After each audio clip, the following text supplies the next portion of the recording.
সংসারে কাজের ক্ষেত্রে একজন গৃহিণীর সবথেকে ভালো সময় কোনটি বলতে পারেন? আমার তো মনে হয় সকালবেলা। আর সেই সকালেই যদি ঘুম থেকে উঠতে দেরি করে ফেলি তাহলে দিনটা কেমন যায়।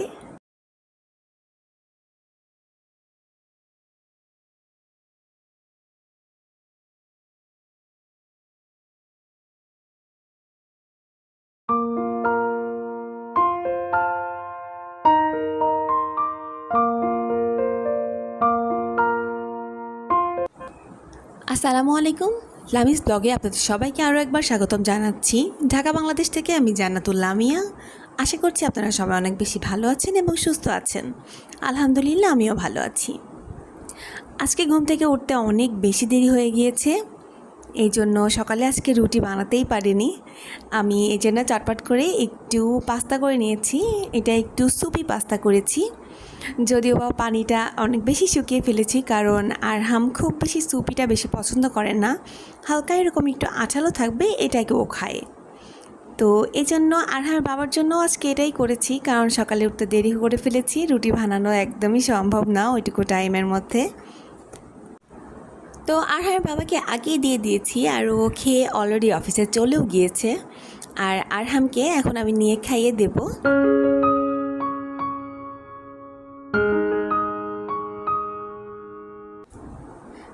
আমি ততক্ষণে আরহামকে খাইয়ে দিয়েছিলাম। আর আজকে কিন্তু আরহাম খাওয়ার জন্য অনেক বেশি জ্বালাতন করছিল, কারণ আসলে ওর শরীরটা ভালো যাচ্ছে না। বাড়ি থেকে ঘুরে আসার পর থেকে শরীরটা ওর ভীষণ রকমের খারাপ। মানে জার্নিটা ও নিতে পারছিল না, একদম 1-2 দিনের জার্নি। এসেই শরীরটা বেশ অসুস্থ হয়ে গিয়েছে। যাই হোক, আমি বারান্দা থেকে মানি প্ল্যান্টের কিছু ডাল নিয়ে এসেছি। এগুলো বেশ বেশি একটু ঝুলে গিয়েছিল, তো এই জন্য ওগুলোকে কেটে নিয়ে আসলাম যে রুমে রাখা যাবে। আর তাছাড়া এই কাচের বয়মটা কালকে আমার হাত থেকে স্লিপ করে আমার কাউন্টার টপের ওপর পড়ে গিয়েছিল, আর মুখের কাছে একটু ভেঙে গিয়েছে। তো এখানে তো আর কিছু রাখা যাবে না, এই জন্য ভাবলাম যে গাছই রাখি। মানি প্ল্যান্ট যদি আপনি একদম সোজা কেটেই যদি আপনি মাটিতে লাগিয়ে দেন তাহলে কিন্তু সহজে গাছটা হতে চায় না। কিন্তু এভাবে ছোট ছোট করে কেটে যদি পানিতে রেখে দেওয়া যায় তাহলে, আর ওখান থেকে যদি শেকড় গজায়, এতে করে মাটিতে যখন লাগাবেন তখন এটা বেশ সুন্দরভাবে হয়ে যাবে। তো এই যে আমি কিন্তু 2টা বয়মে ছোট ছোট করে রেখে দিয়েছি, আর দেখতে কিন্তু বেশ সুন্দর লাগছে। আর এভাবে ঘরে রাখতে কিন্তু আমার ভীষণ ভালো লাগে। দেখতে যেমন সুন্দর তেমনি কিন্তু রুমটাও অনেক বেশি ভালো লাগে। আর চেষ্টা করবেন পানিগুলো 1-2 দিনের মধ্যে চেঞ্জ করে দেওয়ার, কারণ চারিপাশে এখন অনেক বেশি পানি, আর ডেঙ্গু কিন্তু অনেক বেশি উৎপাত হচ্ছে এখন। আর পানিগুলো যদি চেঞ্জ করে দেন তাহলে মোটামুটি অত বেশি আর আশঙ্কা থাকে না ডেঙ্গুটা হওয়ার। তবুও একটু নিজেরা সাবধান থাকাটা ভালো। তো যাই হোক, আমি কিন্তু দুপুরের রান্নাবান্নার জন্য আজকে প্রথমে ভাতটা রান্না করে নেব। আরও বাকি টুকিটাকি কাজ আছে, তো ভাবলাম যে ভাতটা হয়ে থাকলে পরে তরকারিটা বসাতে অত বেশি দেরি হবে না। তো এই জন্য প্রথমে ভাত বসিয়ে দিয়েছি, আর এরপর বাকি কাজগুলোতে চলে যাব। বেশ কিছুদিন হলেও অনেক বৃষ্টি হচ্ছে, মানে অল্প বৃষ্টি হচ্ছে কিন্তু প্রতিদিন বৃষ্টি হচ্ছে, রোদের তেমন কোনো রোদই উঠছে না। এই জন্য কিন্তু আমার বেশ অনেকগুলো কাপড় রয়ে গেছে। আমি প্রতিদিনের কাপড় প্রতিদিনই ধুয়ে দেই, কিন্তু আজ দেখুন পুরো এক ঝুড়ি কাপড় নিয়ে চলে এসেছি, কারণ এই কয়েকদিন একদমই কাপড় ধোয়াই হয়নি, রোদ ছিল না, কোথায় মেলে দেব। তো আমি আজকে ছাদে যেতে পারতাম, কিন্তু এই যে গুড়ি গুড়ি বৃষ্টি হচ্ছে, আবার একটু রোদ উঠছে, তো এই জন্য আর ছাদে যাইনি। আর খুব কষ্ট করে কাপড়গুলো মেলে দিচ্ছি। আসলে ভাড়া বাসার বারান্দাগুলো কেমন হয় আলাদা করে বলার কিছু নেই।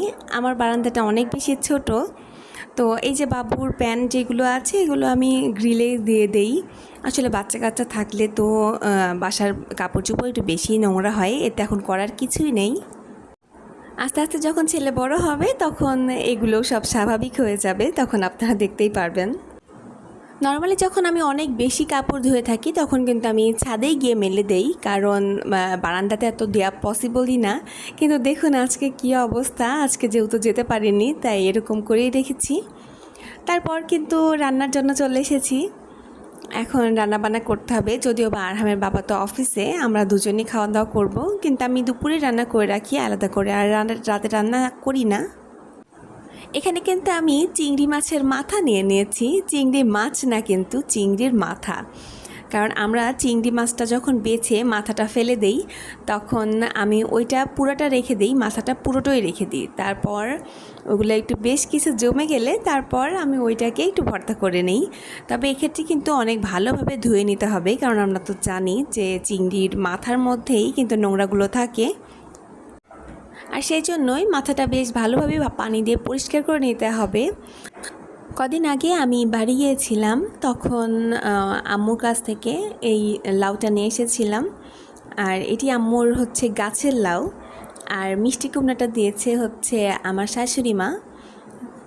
তারা দুজনই এটা সেটা যা পারে সেটাই বেঁধে দেয়। দুটি সবজিই কিন্তু ছিল একদম টাটকা এবং সতেজ, কারণ এটি কিন্তু বাড়ির গাছের, একদম ফ্রেশ। আর এতে কোনো কীটনাশকের কোনো ভয় নেই বাড়ির যেহেতু, তো এই জন্য। আর এটা কিন্তু খেতে অনেক বেশি ভালো। তো প্রথমে আমি এই জন্য ভালোভাবে ধুয়ে নিয়েছি, কারণ আজকে দুটোই রান্না করব। আমার আরহাম মিষ্টি কুমড়াটা ভীষণ পছন্দ করে। মিষ্টি কুমড়াটা যখন ওকে ভাজি করে দেই তাহলে কিন্তু খুব মজা করে খায়। যদিও বা এখন কিছুই খেতে চাচ্ছে না, তবুও এটা যখন করেছিলাম তখন একটু খেয়েছিল। মিষ্টি কুমড়াটা ছিল একদম কচি, আর ওটাকে যদি আমি ঘন্ট করতাম তাহলে খেতে ভালো লাগতো না। আর এই জন্য আমি ওটাকে ভাজি করে নিয়েছি। আর যদি বেশ পাকা হতো তাহলে কিন্তু ঘন্টই করতাম। দুপুরে রান্নার আগে আমার কিন্তু 10-15 মিনিট এটা ভাবতে ভাবতেই চলে যায় যে আমি দুপুরে রান্নাটা করব কি।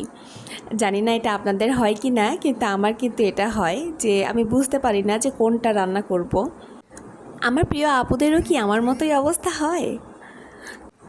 তো যাই হোক, এই যে আমি যে লাউয়ের খোসাটা আমি কিন্তু রেখে দিয়েছি, এটা কিন্তু আমি ফেলে দেব না।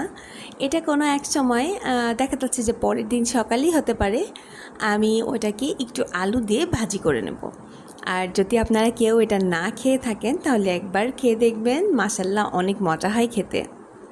তো এই যে দেখুন, লাউটা একদম কচি, আর রান্না করলে মাশাল্লাহ খেতে খুব মজা হবে।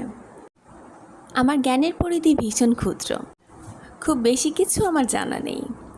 তবে এতটুকু জানি যে লাউ আমাদের নবীজির পছন্দের খাবারের তালিকার মধ্যে পড়ে। আর লাউটা কিন্তু আমাদের শরীরের জন্য অনেক বেশি ভালো, বিশেষ করে গরমে লাউ কিন্তু শরীরকে ঠান্ডা রাখতে সাহায্য করে। আর লাউয়ের একটা বিশেষত্ব কি, যে লাউ কিন্তু আপনি ঝাল করেও খেতে পারবেন, আবার মিষ্টি করেও খেতে পারবেন। দুটোই কিন্তু খেতে অসাধারণ লাগে। আজকে ঝাল করেই রান্না করছি, কোনো এক সময় ইনশাল্লাহ মিষ্টিটাও দেখিয়ে দেব। লাউটা কিন্তু ফ্রিজ থেকে বের করে ভীষণ রকমের চিন্তায় পড়ে গিয়েছিলাম, যে প্রথমে আজকে কিন্তু আমি ভেবেছিলাম যে একটু বড় মাছ দিয়ে আমি লাউটার একটু তরকারি রান্না করব। তারপর ভাবলাম যে না, ওটা খেতে ভালো লাগবে না আজকে, তো চিংড়ি দিয়ে রান্না করি। তারপর ফ্রিজে দেখলাম যে একদম ছোট চিংড়ি আছে, একটু মাঝারি সাইজের চিংড়িটা হলে কিন্তু এটা খেতে আমার বেশি ভালো লাগে। তো তারপর দেখলাম এই চিংড়িটা ছিল, তাই ঝটপট করে বের করে আমি রান্না করে ফেললাম। আর এই জন্য প্রথমে আমি একটু চিংড়িটা ভেজে নিয়েছিলাম, আর এবার একদম তাড়াতাড়ি করে রান্নাটা করে নেব। প্রতিদিন ভিডিওতে যেটা বলে থাকি সেটা আজকেও বলে নিচ্ছি। আমার প্রিয় আপু ভাইয়া এবং আন্টিদের কাছে আমার একটি রিকোয়েস্ট, আমার ভিডিওটি যদি আপনার ভালো লেগে থাকে তাহলে আমার একটি লাইক দিয়ে আমার পাশে থেকে যাবেন। আর যদি ভিডিওটি খুব বেশি ভালো লেগে থাকে তাহলে আপনি চ্যানেলটি সাবস্ক্রাইব করে রাখতে পারেন, এতে করে আমি যখনই ভিডিওটা আপলোড করব আপনার কাছে নোটিফিকেশন পৌঁছে যাবে এবং আপনি সেটি সবার আগে দেখে নিতে পারবেন। আর যদি বেশি ভালো লেগে থাকে তাহলে আপনি আপনার ফ্রেন্ডস এবং ফ্যামিলির কাছে আমার ভিডিওটি একটু শেয়ার করতে পারেন।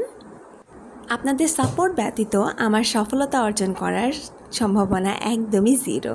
আপনাদের সাপোর্ট ছাড়া আমার সফল হওয়া কোনোভাবেই সম্ভব না, তাই প্লিজ আমাকে সাপোর্ট করবেন। ভিডিওটিতে যদি কোনো কিছু খারাপ লেগে থাকে তাহলে সেটি প্লিজ ক্ষমা সুন্দর দৃষ্টিতে দেখার চেষ্টা করবেন আপুরা। তো যাই হোক, আমি এইখানে মশলাগুলো ভালোভাবে একটু পানি দিয়ে কষিয়ে নিচ্ছি। আর আমার কিন্তু এই লাউ চিংড়ি রান্নাটা ভীষণ পছন্দের। এরই মধ্যে আরহাম এসে আমাকে খুব জ্বালাচ্ছিল, তারপর ওর সঙ্গে একটু খেলাও করেছি। তারপর ওকে গোসল করে আবার একটু খেলতে পাঠিয়ে দিয়েছি, ও এখন খেলা করছে, টিভি দেখছে, ওই জন্য জ্বালাচ্ছে না। আসলে বাসায় ছোট বাচ্চা থাকলে মায়েদের কিন্তু বেশ চটপট করে কাজ করতে হয়। কারণ ওরা কখন জ্বালাবে আবার কখন একটু শান্ত থাকবে এটা কিন্তু কোনো ঠিক ঠিকানা নেই। এই দেখা যাচ্ছে যে ভালো আছে, তারপর এই যে এমন একটা কান্নাকাটি শুরু হয়ে যাবে যে কোনো কাজই করতে পারবো না। তো এই জন্য আমি খুব তাড়াতাড়ি করে রান্নাটা করে নিচ্ছি।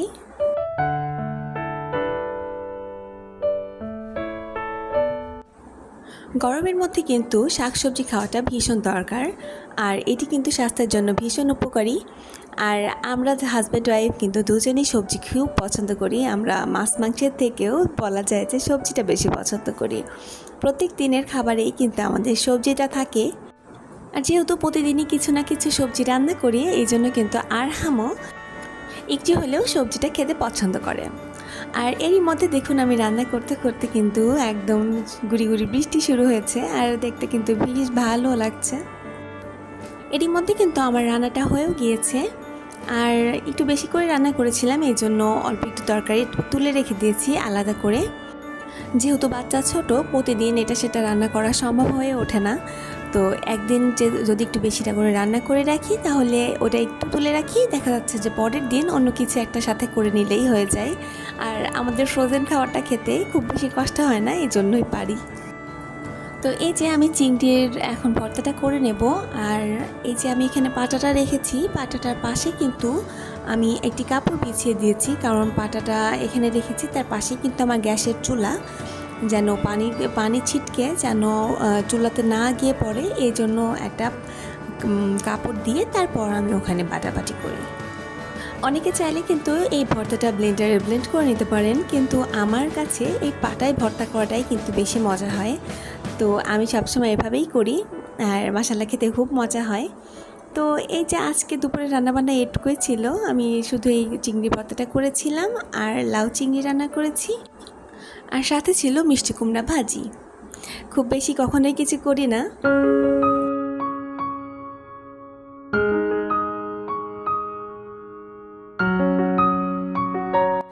বিকেলে ছাদে উঠেছিলাম, তো এটা দেখেই কিন্তু মনে হচ্ছে মেঘের কোলে রোদ এসেছে।